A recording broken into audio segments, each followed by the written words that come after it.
বহরমপুর মুর্শিদাবাদ সাংগঠনিক জেলা সংখ্যালঘু তৃণমূল কংগ্রেসের সভাপতি আবুল কাউসারের সঙ্গে তার সঙ্গে আমরা দু এক কথা বলবো। আমরা বলবো অর্থে সংখ্যালঘু তৃণমূল কংগ্রেসের নেতার কাছে এসেছি। তার উদ্দেশ্য যারা দর্শক আছেন তারা বুঝতেই পারছেন যে এই উদ্দেশ্যটা অন্য কিছু না। গত সপ্তাহে শুক্র এবং শনিবার উত্তাল হয়েছে বেলডাঙ্গা। যারা ওখানে সংখ্যালঘু মানুষ আছেন তারা সরকার বিরোধী কথা বলছেন, সরকারের কাছ থেকে তাদের ফেসিলিটি পাওয়া না পাওয়া নিয়ে প্রশ্ন তুলেছেন। এরকম নানা প্রশ্ন নিয়ে আমরা কথা বলবো। কাউসার দা, আমি প্রথমেই আপনাকে আমার চ্যানেলে আমি স্বাগত জানাই। আপনাকে একটা কথা। নমস্কার। প্রথমে আমি সংবাদ হাজারদুয়ারি প্রত্যেকটা দর্শনার্থীদের আমার পক্ষ থেকে অনেক অনেক শুভেচ্ছা অভিনন্দন থাকবে এবং চ্যানেলের যে সুনাম ধীরে ধীরে বাড়ছে এর সাফল্য আরো কামনা করি। প্রত্যেকটা মানুষের কাছে পৌঁছাক এই কামনা করবো সবসময়ের জন্য। থ্যাংক ইউ দাদা। যেটা হচ্ছে যে এই যে বেলডাঙ্গার পরিস্থিতি আপনি কিভাবে দেখছেন? বেলডাঙ্গা পরিস্থিতি দুটো জিনিস, একটা হচ্ছে মানুষের মধ্যে এই সময় যেটা দাঁড়িয়ে শুধু বেলডাঙ্গায় নয়, গোটা পশ্চিমবঙ্গের প্রত্যেকটা মানুষের মধ্যে একটা ক্ষোভ প্রবাহিত হচ্ছে। ক্ষোভটা ঠিক এরকম জায়গায়, আমি 28 নম্বর ওয়ার্ডের কাউন্সিলর, যদি আমরা এই ছোট এরিয়া দিয়ে দেখি তাহলে মানুষের মধ্যে যে জায়গাটা শুরু হয়েছে SIR নামে, অর্থাৎ স্পেশাল ইন্টেন্সিভ ডিভিশন নামে যে প্রহসন নির্বাচন কমিশন শুরু করেছে গোটা বাংলা জুড়ে। ভারতবর্ষের 12টি রাজ্যের সঙ্গে সঙ্গে আমাদের পশ্চিমবাংলা হচ্ছে খুব ভালো কথা, কিন্তু এই যে হয়রানি বা এই শিকারটা কিন্তু আমরা বাংলাতে যেটা দেখতে পাচ্ছি, হয়তো পশ্চিমবঙ্গের বাইরে অন্য স্টেটে এই ঘটনা কিন্তু ঘটছে না। কেন ঘটছে না? এরকম ভাবে, অর্থাৎ এই বাংলাতে যে সরকার পরিচালিত হচ্ছে আমাদের মামাটি মানুষের সরকার, যে সরকার সুপার বাংলা গ্রাম বাংলার প্রত্যেকটা মানুষ পায় এবং সুন্দরভাবে বসবাস করে, ফলে দিল্লিতে যারা ক্ষমতায় বসে আছে হয়তো তাদের কাছে সেটা পছন্দসই নয়। তারা এনি হাও যেমন করে হোক সবসময় চেষ্টা করে এই বাংলাটাকে দখল করার। সেই টেন্ডেন্সি থাকার সুবাদে তারা বিভিন্ন সময় বিভিন্ন রকম প্রচারণা দেয়। আমি এর আগে বিভিন্ন সভাতে বলেছি, সব সময় দেখি এই সরকাররা তিনটে জিনিসের উপর কিন্তু নির্বাচনে যেত। এক হচ্ছে অর্থনৈতিক অবরোধ, অর্থাৎ ব্লকাজ যেটা, দু হচ্ছে ধর্মীয় আবেগ, আর তিন হচ্ছে কেন্দ্রীয় সংস্থাকে দিয়ে ব্যবহার। আমরা এই তিনটে জিনিসকে সবসময় আমরা দেখতে পেতাম। এখন নতুন ভাবে আমরা দেখতে পাচ্ছি স্পেশাল ইন্টেন্সিভ ডিভিশন ভাবে মানুষকে প্রহসন করছে। আপনি যদি প্রহসনের কথা বলেন তাহলে দেখি, যখন আমরা এই SIR নিয়ে যে বিক্ষোভের কথা বলছেন সেটা কিন্তু বেলডাঙ্গাতে নয়। বেলডাঙ্গার মানুষের ক্ষোভ হচ্ছে যারা পরিযায়ী শ্রমিক, যারা ভিন রাজ্যে যাচ্ছে। আমি সেটা বলবো, সেটা অবশ্যই জরুরি, একদম সেটা পরে কথা বলছি আমি। ফলে এই যে মানুষের মধ্যে একটা আতঙ্ক সবসময়ের জন্য, মানুষ যারা বাইরে কাজ করতো তারা এখন বসে আছে কখন তাদের একটা হিয়ারিং এ চিঠি আসবে সেই নিয়ে। ফলে মানুষ পরিযায়ী অনেক লোক বাইরে কাজ করে সেই জায়গাগুলোর ক্ষেত্রে এখন বাড়িতে আছে। ফলে হিয়ারিং নিয়ে মানুষের মধ্যে একটা অস্থিরতা পরিবেশ সবসময়ের জন্য আমরা করছি, আমরা দেখতে পাচ্ছি। সেটা আমার ওয়ার্ডের ক্ষেত্রে দেখতে পাচ্ছি, সেটা মুর্শিদাবাদের ক্ষেত্রে দেখতে পাচ্ছি, গোটা পশ্চিমবাংলার ক্ষেত্রে দেখতে পাচ্ছি। ফলে এই জায়গার ক্ষেত্রে যেটা বেলডাঙ্গাতে ঘটলো লাস্টে, সেটা হচ্ছে পরিযায়ী শ্রমিকদের উপর আক্রমণ। আমরা এর আগে তৃণমূল কংগ্রেস আমাদের দল, আমাদের নেত্রী মমতা ব্যানার্জি এবং আমাদের নেতা অভিষেক ব্যানার্জি বারবার দাবি করেছেন যে শুধু SIR করে ক্ষান্ত হচ্ছে না, বাঙালি জাতির উপরে আক্রমণ করছে, অর্থাৎ বাংলা ভাষা যেখানে বলে বাংলা ভাষা মানুষের উপরে ভারতবর্ষের বিভিন্ন স্টেটে কিন্তু আক্রমণ করছে। আমরা দেখতে পাচ্ছি একদম খবর চালানোতে। আজকে সন্ধ্যাবেলা আমি একটা নিউজে দেখছিলাম, আসামে একটা আমাদের পশ্চিমবাংলার একটা ছেলের উপরে, সেটা কিন্তু মুসলিম নয়, সেটা হিন্দু ঘরের ছেলে, তার উপরও কিন্তু আক্রমণ হচ্ছে শুধু বাংলা ভাষা বলছিল বলে। ঠিক আছে, ফলে এই যে জায়গাটা বাংলা ভাষার উপর আক্রমণ, ফলে আমাদের ভারতবর্ষের প্রত্যেকটা সিস্টেম, বাংলার যেমন কর্মচারীরা অন্য স্টেটে কাজ করে, তেমনি অন্য স্টেটের লোকজন কিন্তু আমাদের স্টেটে কাজ করে, সে দেখতে হবে। সে আমাদের বহরমপুরের বুকে দেখবেন প্রচুর বাইরের স্টেটের লোক। ওরা এইখানেই বলছে যে ঠিক আছে, একটা অসুবিধা তৈরি হয়েছে, বা ভিন রাজ্যে যারা কাজ করছে তাদেরকে বাঙালি বলছে এবং বাঙালি মুসলমান বলছে, তাদেরকে বাধ্য করছে আত্মমননের পথ থেকে অথবা কাজ ছেড়ে চলে আসতে। কিন্তু এইখানে দাঁড়িয়ে আপনার দল বা আপনার সরকার, তারা কি তাদের একটা কার্ড, পরিচয়পত্র তৈরি করে দিতে পারে না? দেখুন, এর আগে গোটা ভারতবর্ষে স্বাধীন হওয়ার আগে থেকে তো বিভিন্ন কাজ চলে আসছে, ফলে এরকম পরিস্থিতির সৃষ্টি কিন্তু হয়নি। 2014 সালে যখনই কেন্দ্রে ক্ষমতা আসার পরে বিজেপি সরকার, তখনই কিন্তু গোটা ভারতবর্ষের বিভিন্ন সময় বিভিন্ন রকম অস্থিরতা পরিবেশ সৃষ্টি হয়েছে। যেহেতু 2026 সালে পশ্চিমবঙ্গের নির্বাচন, ফলে এই নির্বাচনে দাঁড়িয়ে যেহেতু বিজেপি ক্ষমতা পাওয়ার লোভে একটা বিভিন্ন রকম অস্থিরতা পরিবেশ সৃষ্টি করছে এই সমস্ত বিজেপি নেতারা, তার প্রভাব কিন্তু বাইরের স্টেটে পড়ছে। না না, দেখুন প্রচন্ড ঠান্ডা লাগলে শীত করলে তবে তো আমি উইন্ডশিল্ডের ব্যবহার করবো, ভারী শীত বস্ত্র ব্যবহার করবো। এখন তো প্রয়োজন পড়ছে একটা পরিচয়। প্রয়োজন পড়ছে এখন, যেহেতু এর আগে ঘটনা ঘটেনি বা প্রয়োজন পড়েনি, ফলে এখন সরকার যেহেতু একটা এর মধ্যে পরিস্থিতি আছে, এখন সরকার এই বিষয়টা ভাবছে, একদম প্রত্যেকটা স্টেটের সঙ্গে কথা বলছে কিভাবে তার সুরক্ষা রাখা যায় বা কি ব্যবস্থা করা যায় সেটাই ক্ষেত্রে। তার জন্য আপনি দেখলেন যে ডিএম স্যার একটা আমাদের মুর্শিদাবাদে একটা হেল্পলাইন চালু করলেন, ফলে পরিষ্কার করলেন যে বাইরে যদি বাইরে কোথাও সমস্যা হয় সঙ্গে সঙ্গে যোগাযোগ করার কথা বলা হচ্ছে। ফলে যে সমস্যাগুলো সৃষ্টি হচ্ছে সেই সমস্যাগুলোর সৃষ্টির সমাধান করার ক্ষেত্রে বিভিন্ন রকম সুরাহার কথা বলছেন। আপনি এখনো যেটা বললেন একটা কার্ডের কথা বললেন, হয়তো কার্ড যদি প্রয়োজন হয় তাহলে সেটা হয়তো আমাদের সরকার অবশ্যই ভাববেন সেই বিষয়টার ক্ষেত্রে। এখন ওই বিষয়টা প্রয়োজন হয়নি মনে হচ্ছে, যদি প্রয়োজন হয় অবশ্যই কার্ডের কথা অবশ্যই ভাববেন।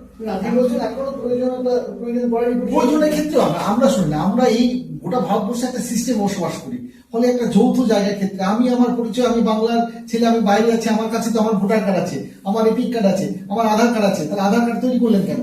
দিল্লি যেহেতু আধার কার্ড তৈরি করেছে, তাহলে আধার কার্ডের পরিচয় তো আমার গোটা ভারতবর্ষের যে কোনো প্রান্তে যেতে পারে। ফলে সেই আধার কার্ডটা যদি গ্রান্ট না হয়, আবার নতুন করে আমার পশ্চিমবঙ্গ সরকারকে একটা কার্ড করে দিতে হবে যে এই পশ্চিমবঙ্গের আলাদা একটা আইডেন্টি কার্ড তৈরি করতে হচ্ছে, এটা বেশি হয়ে যাচ্ছে না? আচ্ছা, এখানে আরেকটা কথা বলি, এই যে আপনি বলছেন আপনি একজন সংখ্যালঘু সেলের সভাপতি, সেই দিকেই বলি যে আপনার যে ব্লক গুলো রয়েছে সেই ব্লকের পরিযায়ী শ্রমিকদের তালিকা কি আপনারা কখনো তৈরি করেছেন বা প্রয়োজন মনে করেছেন? না, প্রয়োজন অবশ্যই, এটা অবশ্যই প্রয়োজন। আমাদের সংখ্যাটা আছে, সরকারিভাবে সরকার থাকতে পারে, আমার ব্যক্তিগতভাবে তথ্যটা নেই, কিন্তু যে বিষয়টার ক্ষেত্রে পরিযায়ী শ্রমিকদের ক্ষেত্রে ধরুন আমাদের মুর্শিদাবাদের স্বর্ণশিল্পীরা, খাগড়া চত্বরে যে স্বর্ণশিল্পী একদম বিখ্যাত, ফলে তারা গুজরাটে যাচ্ছে, ফলে সেই বাড়ি কতজন যাচ্ছে সেইভাবে সংখ্যাটাও ভাবে কিন্তু বিচার্য করা হয় না। এমনি বিভিন্ন রকম কাজের ক্ষেত্রে আমাদের মুর্শিদাবাদে বিখ্যাত, ফলে এই সমস্ত কাজের ক্ষেত্রে তারা যাচ্ছে।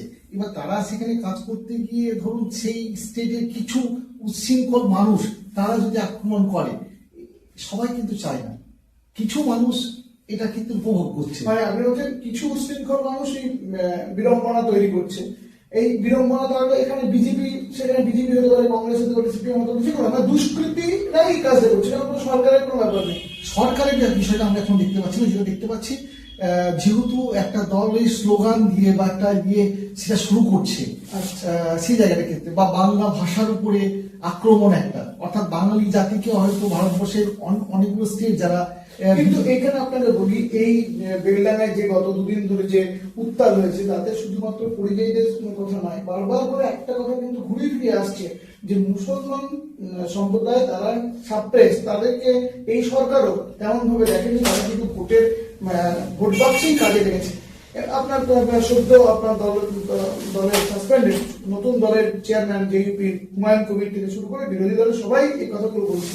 আপনিও কি মনে করেন যে শুধু মুয়াজ্জেম ভাতা, ইমাম ভাতা, সংখ্যালঘু ভাতা দিয়েই মুসলমানদের উন্নতি করা যাবে?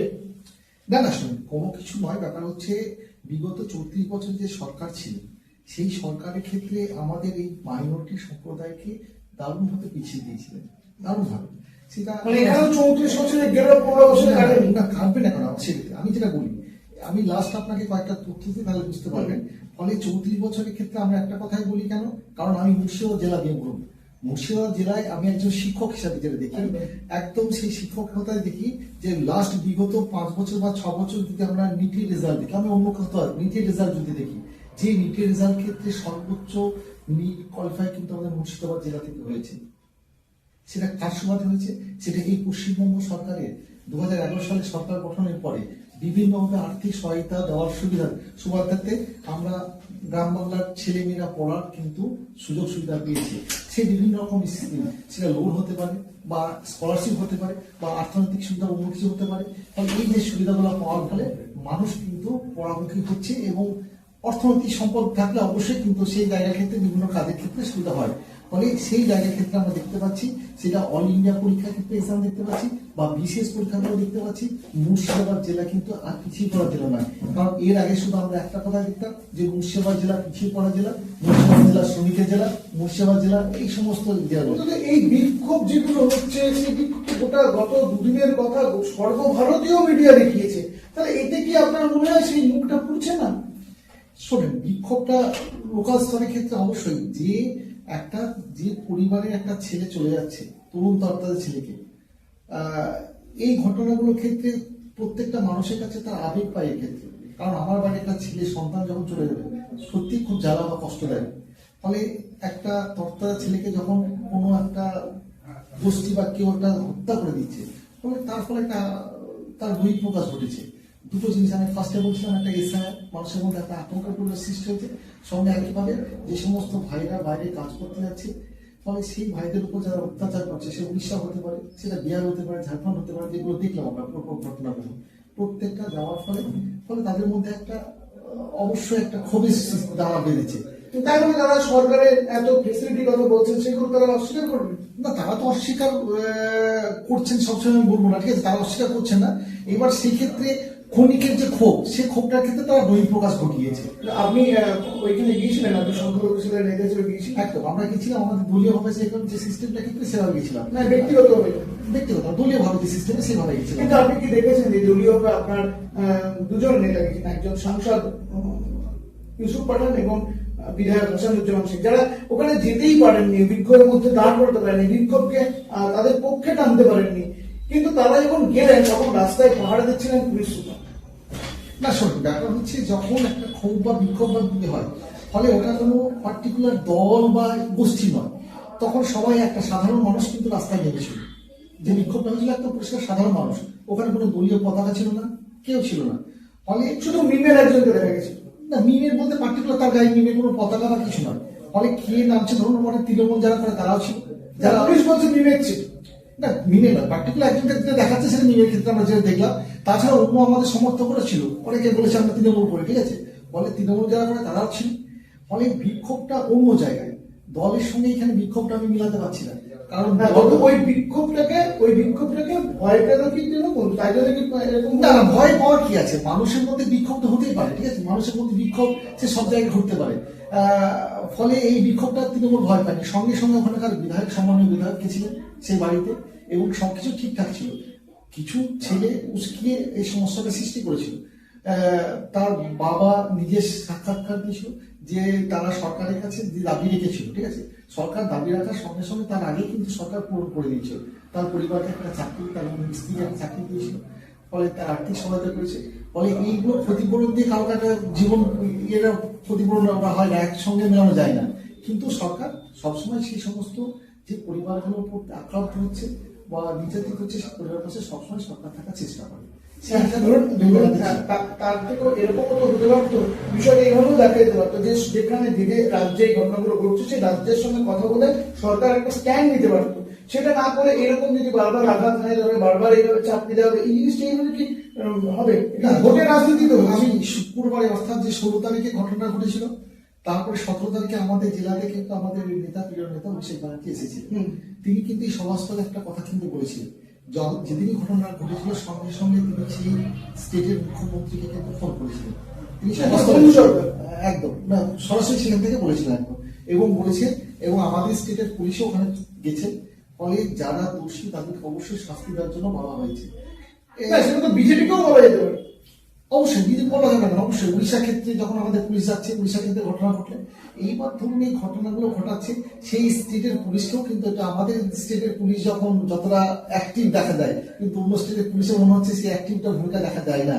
ফলে এই যে ঘটনাগুলো নিত্য ঘটছে উড়িষ্যার ক্ষেত্রে বা মহারাষ্ট্রের ক্ষেত্রে বা ঝাড়খণ্ডের ক্ষেত্রে বা বিহারের ক্ষেত্রে, এই যে বারংবার ঘটনাগুলো ঘটছে, ওখানকার প্রশাসন তৎপরতা হলে অবশ্যই হয়তো ঘটনাটা আরো হতো। আমি আপনাকে আরেকটা প্রশ্ন করছি, আমাদের সাংসদ যিনি ইউসুফ পাঠান আছে, সেই সাংসদ কি তার দায়িত্ব সংসদ এলাকায় পালন করছেন বলে মনে হয় আপনার? সাংসদের দায়িত্ব বা এটার ক্ষেত্রে যদি বলেন, তাহলে আমরা পূর্ব যে সাংসদের কথা যদি বলি, 25 বছরের সাংসদ, হয়তো ওনার এখন কোনো পদ বা কোনো কিছু নেই বলে হয়তো বহন করে বুকে দেখা যাচ্ছে। কিন্তু আমরা 25 বছরের সাংসদকে আমরা দেখেছি ম্যাক্সিমাম সময় ভোটের সময় ওনাকে দেখতাম বহরমপুরের মধ্যে ঘুরতে বসেবা ঢুকতে দু একটা সভা করতে, ম্যাক্সিমাম সময়টা দিল্লিতে থাকতেন। কিন্তু তিনি ছিলেন একটা সাংসদ। কিন্তু আমাদের বর্তমান যে সাংসদ, সে একজন তো সাংসদ নন, তিনি একজন জাতীয় ক্রিকেটার। ফলে জাতীয় দলে না খেলেও জাতীয় দলের যে খেলাটা এখন অবসরপ্রাপ্ত যে সমস্ত প্লেয়ার তারা কিন্তু খেলে, সেই খেলাটা কিন্তু ভারতবর্ষের সুনাম অর্জন করছে, কিন্তু গোটা বিশ্বে কিন্তু খেলে যাচ্ছে। ফলে আমাদের ক্রিকেটারের ক্ষেত্রে যে আমাদের মানে আপনি বলছেন খেলাটা প্রায়োরিটি পেয়ে যাচ্ছে না, খেলাটা হচ্ছে না, খেলাটা প্রায়োরিটি নয়। অবশ্যই খেলার সঙ্গে সঙ্গে যখনই তিনি সংসদের ক্ষেত্রে অধিবেশন যখন চলে, সবসময় অধিবেশনের ক্ষেত্রে বসেন, আপনি দেখবেন তার প্রেজেন্টটা অনেকটাই বেশি সবসময়ের জন্য। কিন্তু অবশ্যই খেলা থাকলে, খেলার যেহেতু একটা না দেশের প্রতিনিধিত্ব করা, তিনিও তো অবশ্যই বহরমপুরের ক্ষেত্রে বহরমপুর সংসদের ক্ষেত্রে পরিযায়ী তকমা পেয়ে যাচ্ছেন। এইবার শোনেন, পরিযায়ী তকমা যদি আমরা বললাম তো 25 বছরের সাংসদকে তাহলে সবথেকে ফার্স্টে পরিযায়ী দেওয়া হতো। কারণ তিনি যেহেতু নিজের সাংসদ ছিলেন, তার অন্য কোনো জায়গা আমরা চিনতাম না, একমাত্র তিনি জানতেন যে রাজনীতি তার হচ্ছে পেশা, সেটাই জানতাম। ফলে তিনি যদি দিল্লিতে পড়ে থাকতে পারতেন, ফলে আমাদের সাংসদের ক্ষেত্রে শুধু যা দেশের প্রতিনিধিত্ব করেন, এখনো করেন, দেশের হয়ে খেলেন, ফলে সেই জায়গাটার ক্ষেত্রে উনি বিদেশে অনেক সময় থাকেন, ফলে আসতে সমস্যা হয়। কিন্তু যখনই তিনি সুযোগ পান অবশ্যই আসেন। আপনার ক্ষেত্রে যে দুটো প্রশ্ন, যেটুকু আমরা কথা বললাম যে ইস্যুতে বেলডাঙ্গা উত্তাল হয়েছিল কথা বললাম, তাতে দুটো জিনিস পরিষ্কার হলো। এখনো তৃণমূল তুলনা অর্থাৎ 34 বছরের সরকারের তুলনায় এখনো এগিয়ে থাকার দাবি করলো, এবং আরেকটা হচ্ছে বহরমপুরের সংসদের সঙ্গে তুলনায় দাবি করলো। আমার একটা শেষ প্রশ্ন, সেটা হচ্ছে এই তুলনা বাদ দিয়ে তৃণমূল স্বতন্ত্রভাবে আগামী যারা দায়িত্বে আসবে, আপনাদেরই মমতা বন্দ্যোপাধ্যায় হয়তো তার বয়স হয়েছে, আগামী দিনে হয়তো নেতৃত্বের বদল হবে, তাদের ক্ষেত্রে তৃণমূল কি এরকম উদাহরণ হয়ে উঠবে? গত 20 বছরে তৃণমূল এরকম করেনি, গত 25 বছরে তৃণমূল করেনি, এরকম হবে না? আমি একটা কথা সবসময়ের জন্য এর আগেই বলি, আমাদের আপনারা বলছেন বামপন্থীদের থেকে 34 বছরের বামপন্থ থেকে আপনারা বেটার করছেন। অবশ্যই 25 বছরের সাংসদের তুলনায় আপনাদের সাংসদ অনেক বেশি পপুলার অ্যাজ এ ক্রিকেটার, এবং তার জন্য তিনি সময় দিতে পারছেন না। আর আমাদের সাংসদ আগে যিনি ছিলেন তিনি অনেক বেশি পেশাদার রাজনীতি হয়ে সময় দিতে পারেননি। আমি একদম স্পেসিফিক প্রশ্ন করছি যে এই তুলনা আগামী 15 বছর পরে কেউ কি তৃণমূলের সঙ্গেই তৃণমূল তুলনা করবে? না, তৃণমূলের সঙ্গে তৃণমূল তুলনার ক্ষেত্রে এই যে কোশ্চেনটা, এটা না, এটা বিশ্বাস করি না। কারণ ধরুন আমরা আমাদের নেত্রী মমতা ব্যানার্জি যে রাস্তা দেখিয়ে দিচ্ছেন আমাদেরকে, নেত্রী সবসময় মানুষের পাশে থাকার কথা বলে এবং উন্নয়নকে তিনি হাতিয়ার করেন। ফলে আমরা যারা তৃণমূল কংগ্রেস কর্মী, আমরা সবসময় মাঠের ময়দানে থেকে আমরা উন্নয়নকে পরিষেবা, উন্নয়নকে পাইয়ে দেওয়ার প্রবণতা আমরা চেষ্টা করি আমাদের। ফলে আমি যে 28 নম্বর ওয়ার্ডের একজন কাউন্সিলর হিসাবে আমরা এখান থেকে বসে বিভিন্ন রকম পরিষেবা যাতে মানুষ পায় সেই জায়গাটা করতে পারি, বা কি কি উন্নয়ন হচ্ছে বা কি কি পাওয়া যায় একটা মানুষের ক্ষেত্রে, সেই জায়গাগুলো ক্ষেত্রে দেখি। ফলে আমাদের ভবিষ্যতে যে তৃণমূল থাকবে সেটা তো আপনি পরিষ্কার বললেন, এটা আমরা সবসময়ের জন্য বলি, কারণ তৃণমূলের বিকল্প পশ্চিমবঙ্গে এখন অন্য কেউ নয়। ফলে তৃণমূলের বিকল্প ক্ষেত্রে যে জায়গাটা ক্ষেত্রে উন্নয়নটা যদি বেটার করে, তাহলে অবশ্যই আমরা তখন কম্পেয়ার করবো। কিন্তু আমরা আমাদের নেত্রী দেখিয়ে দিয়েছেন যে মানুষকে কিভাবে ভালো রাখা যায়, সেই ভালো রাখতে গেলে কি কি পরিকল্পনা বা কি কি পরিষেবা দেওয়া যায়। গোটা ভারতবর্ষে বিভিন্ন স্টেট আছে, যে স্টেটগুলোর ক্ষেত্রে বর্তমানে যে সমস্ত স্কিমগুলো চলছে পশ্চিমবঙ্গে, সেই স্কিম কিন্তু দেখাতে পারে না। তার জন্য আমি একটা কথা সবসময় বলি, গোপাল কৃষ্ণ গোখলে বহুদিন আগে বলে গেছেন, what's Bengal think today India thinks tomorrow, অর্থাৎ বাংলা যা হবে আজ পুরো ভারত হবে কাল। আমি সেই কথার শোভা থেকে আমি বলি Mamata Banerjee things today, other state CM things tomorrow, অর্থাৎ মমতা ব্যানার্জি আজ যেটা ভাবছে ভারতবর্ষের অন্য সিএম আগামীকাল তাই হবে। কারণ আমরা দেখেছি মমতা ব্যানার্জি যে স্কিমগুলো করেছিল, সেই স্কিমগুলোর ক্ষেত্রে এখানে তার সিপিএম, কংগ্রেস, বিজেপি প্রত্যেকটা ক্ষেত্রে বিরোধিতা করেছিল, কিন্তু তারা বলেছিল এই যে স্বাস্থ্যসাথী কার্ড চালাতে পারবে না। কিন্তু আমরা দেখছি যখন থেকে স্বাস্থ্যসাথী কার্ড শুরু হয়েছে আজ পর্যন্ত প্রত্যেকটা মানুষ কিন্তু পরিষেবা পাচ্ছে। লক্ষ্মী ভান্ডার নিয়ে অনেক অপবাদ দেওয়া হয়েছিল, সেই লক্ষ্মী ভান্ডার গোটা ভারতবর্ষের বিভিন্ন স্টেটে বিভিন্ন নামে চলছে, আপনি তথ্য নিয়ে দেখবেন। সবুজ সাথী, রূপশ্রী, সমস্ত প্রকল্পগুলোর ক্ষেত্রে গোটা ভারতবর্ষ কিন্তু আজ নকল করছে। এইটাই ফলে আমরা যদি বেটার, এর থেকে বেটার যদি যে স্কিম যদি হন, বেটার যদি, তাহলে অবশ্যই কম্পেয়ার করবো। ফলে আমরা সবসময় নেতৃত্বে পরিষেবাগুলো দিচ্ছে চাইবো আরো বেটার হোক, এটাই আমরা চাইবো সবসময় জন্য। তার মানে আমরা যেটুকু যার কথা বলে বুঝতে পারলাম সেটা হচ্ছে যে তৃণমূল কিন্তু এখনো দাবি করছে যে সংখ্যালঘুদের মানুষের জন্য অনেক কিছু তারা করেছেন, তারা আরো বেশি আগামী দিনে করবেন, কিন্তু বাস্তব অন্য কথা বলছে। এই সিচুয়েশনটাকে শুধুমাত্র একজন পরিযায়ীর মৃত্যুর জন্যই এই প্রতিবাদ, নাকি তার পেছনে অন্য কিছু ইনভলভ রয়েছে? মৃত্যুর জন্য প্রচুর ছেলেদেরকে মারছে ওড়িশাতে, তার দায়িত্ব পুরো মুখ্যমন্ত্রী। এর আগে একবার অধীর রঞ্জন চৌধুরী গিয়েছিল, সেখানে প্রতিবাদ করে এসেছিল, তার সত্ত্বেও 3-4 মাস মায়ের বন্ধ ছিল উড়িষ্যার লোকে। তা এইসব কাজটা মুখ্যমন্ত্রী, মুখ্যমন্ত্রী শুধু টিকিরে মানে নিজের রেল ভরাবো, টিকিরে প্রমোটারি করবো, টিকিরে গুন্ডামি করবো, টিকিরে তোলাবাজি করবো, তোলাবাজি খাবো, এই ধান্দাবাদ। সামনে ইলেকশন আসুক, বুঝিয়ে দেবো।